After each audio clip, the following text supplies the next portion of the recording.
Abayizi b'amasomero ga primary bakunganidde mu gombola y'eddwaniro mu Rakai okuza olunaku lwabwe wano nga bwe basinzidde ne basaba abasomesa baabwe okukomya omuze gw'okubaka bawaza.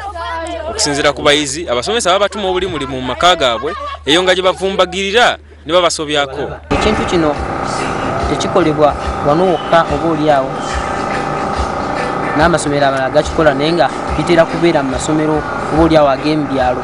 Ngaffe abaana tuyinza okubitegeerera oluusi tutuuse leetye tutuuse n'oyo kale gw'olirako oluvuvumo nga tonnakikakasa nti bagiikiri naye ogenda okulaba tutuwe tutuuse leetye ate oyo gwe tutuuse naye gwe bagamba nti mukazi tamukulu. Kino kitabudde abakulembeze ba disitulikiti eno ne batabukira abakulu b'amasomero olw'obutafaayo ng'omuze guno gwonoona ebyensoma.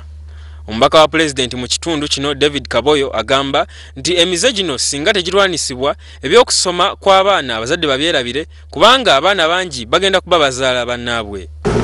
Tubasaba abasebo ne bannyabo mukomye omuze ogwo. Ate tubasaba mwe abali wano bulwolabye ekintu bwe kityo kyogereko. Wabula abazadde nabo babambalidde olw'okwagala okulaga abaana baabwe omukwano ne bafundikira nga baboonoonye. Okusinziira ku ssentebe wa disitulikiti y'e Rakai Benon Mugabi, abazadde bayitiriza okuwa abaana baabwe ensimbi ezigenda mu bibanda okulaba firimu wamu n'okuzannya puulu. Wano wagambidde nti abazadde bwe batuuka ku by'okusoma omulimu bagulekera gavumenti omuli okwagala okuliisa abaana baabwe. The problem of early marriages.